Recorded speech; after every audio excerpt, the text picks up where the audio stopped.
Welcome to the GK objective biology channel को subscribe करें for the latest update related to NEET study material. तो आज हम discuss करने वाले हैं exchange of gases at alveolar site. तो alveoli are the primary site of exchange of gases. Question direct आया था, अलग अलग पार्ट दिए हुए थे लंग्स के और पूछा था कि कौन सा जो पार्ट है that is primary site of exchange of gases. पहले ही लाइन से क्वेश्चन आ चुका है। तो exchange of gases also occur between blood and tissue. ठीक है जी। तो oxygen and CO2 are exchange in the site by simple diffusion process से होता है, mainly based on pressure, concentration, gradient. तो solubility of the gases as well as the thickness of the membranes involved in diffusion are also some of the important factor that can affect the rate of diffusion। तो जितनी thin membrane होगी उतना अच्छा diffusion होगा भैया। Pressure contributed by an individual gas in a mixture of gases is called partial pressure, जो कि आप क्लास 12th के चैप्टर नंबर 2 सॉल्यूशंस वाले चैप्टर में बहुत अच्छे से इसको डील करने वाले हो। Partial pressure of the gases को राउल्ट्स लॉ वगैरह वहाँ होते हैं। तो and is Dalton's law of partial pressure, बहुत सारे लॉ हैं तो उसको हम अलग टॉपिक में देखेंगे। तो यहाँ पार्शियल प्रेशर का मीनिंग तुम्हें समझाना था। And is replaced by PO2 for oxygen and PCO2 for carbon dioxide. तो सिंपल इसके सिंबल होंगे पार्शियल प्रेशर के।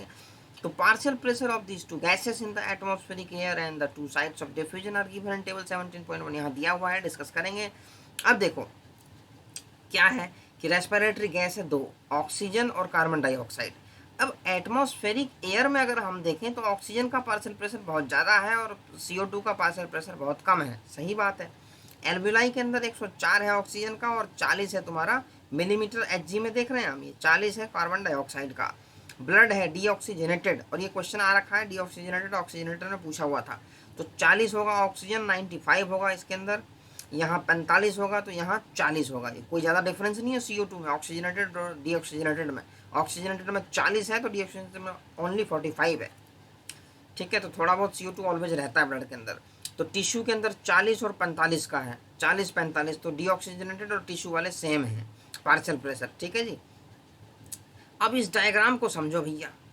ये देखो इंस्पायर्ड एयर है, ये एक्सपायर्ड एयर है। अब देखो एल्वियोलर की, ये एल्वियोलस हम मान के चल रहे हैं।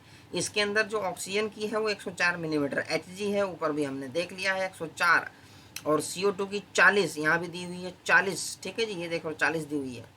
तो अब हम देख रहे हैं कि यहाँ पे देखो कार्बन डाइऑक्साइड जो डीऑक्सीजनेटेड ब्लड है उससे लिया जा रहा है और जो ऑक्सीजन है वो नए ब्लड को सप्लाई की जा रही है ताकि वो बॉडी में चली जाए। ये एल्वियोलस है, ये पल्मोनरी वीन है, ये पल्मोनरी आर्टरी है, the only artery which carries deoxygenated blood. ये क्वेश्चन रिपीटेड पूछा जा चुका है। पल्मोनरी वीन है, पल्मोनरी वीन के थ्रू आ गया तुम्हारा लेफ्ट एट्रियम में, लेफ्ट वेंट्रिकल में, वहां से लगा प्रेशर, गया बॉडी में, गया टिश्यू के पास। टिश्यू के पास ऑक्सीजन की हुई सप्लाई, CO2 आ गया ब्लड के अंदर। CO2 ने चलना शुरू किया, ये पहुंच गया तुम्हारा राइट एट्रियम में, राइट वेंट्रिकल में, लगा फोर्स, पल्मोनरी आर्टरी के थ्रू पहुंच गया एल्वियोलर में, लंग्स के अंदर, जहां हो गई एक्सचेंज ऑफ गैसेस। फिर से ये साइकिल दोबारा रिपीट हुई, ऑक्सीजन फिर से मिक्स हुई और चलती चली गई टिश्यू के पास। तो यहाँ पे क्या है कि देखो सिस्टमिक आर्टरीज हैं कैरिंग ऑक्सीजनेटेड ब्लड। यहाँ पे पार्शियल प्रेशर ऑफ ऑक्सीजन 95 होगा, यहाँ 40 होगा CO2 का। ऑक्सीजनेटेड ब्लड के अंदर भी CO2 की मात्रा है, ये तुम्हें ध्यान रखना है, 40 मिलीमीटर Hg। जो डीऑक्सीजनेटेड है उसके अंदर सिर्फ 45 होगा, सिर्फ 5 मिलीमीटर Hg का डिफरेंस है, you should know it very well. Oxygen का यहाँ पे 40 हो जाएगा। अब देखो डीऑक्सीजनेटेड ब्लड में भी कुछ ना कुछ पार्शियल प्रेशर ऑक्सीजन का रहेगा, 100% यूनिक नहीं हो सकता। ऑक्सीजन और CO2 ऑलवेज मिक्स रहेगी, चाहे ऑक्सीजनेटेड हो चाहे वो डीऑक्सीजनेटेड हो। तो ये था तुम्हारा। उसके बाद क्या देखते हैं हम, इस डायग्राम को देख लो। ये डायग्राम AIPMT का प्रीलिम्स जब हुआ था 2011 में, लेबल करके पूछा हुआ था, ABCD दी हुई थी, पूछा गया था कि ABCD आइडेंटिफाई करो। तो इस डायग्राम को तुम्हें अच्छे से देखना है, फिर से ये क्वेश्चन आ सकता है। तो ये जो है तुम्हारा बेसमेंट सब्सटेंस, ये देखो बीच में ये एल्वियोलर कैविटी है। ठीक है, एयर अंदर बाहर कर रही है। तो स्क्वैमस एपिथेलियम, ये देखो सिंगल लेयर की है, वन सेल्ड थिक है, squamous epithelium of alveolar valve है। ये देखो ये स्क्वैमस एपिथेलियम, ये स्क्रॉल हो रहा है ना कर्सर, इसके साथ साथ देखते जाओ।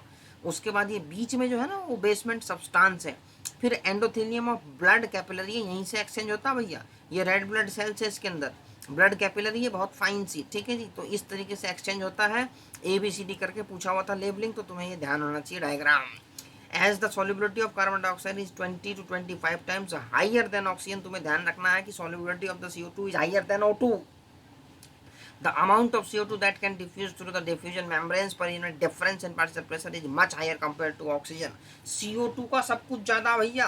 एक है तुम्हारा कार्बन मोनोऑक्साइड, उसका तो सबसे ज़्यादा है 200 टाइम्स, 200 टाइम्स ज़्यादा है कार्बन मोनोऑक्साइड। अब मैं अगर इंसान को रख दिया जाए तो डेथ हो जाती है, क्यों? क्योंकि वो बहुत जल्दी हीमोग्लोबिन को बाइंड करता है।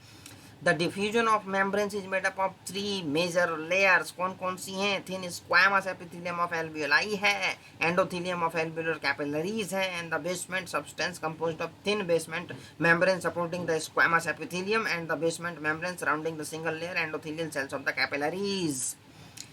तो ये जो तुम्हारा स्ट्रक्चर है इसको यहाँ पर डिस्क्राइब किया गया है। इसमें एक बेसमेंट मेम्ब्रेन बताई गई है, ये सब्सटेंस है तुम्हारा, ये एक इसकी लेयर है और एक तुम्हारी कैपिलरी की लेयर है।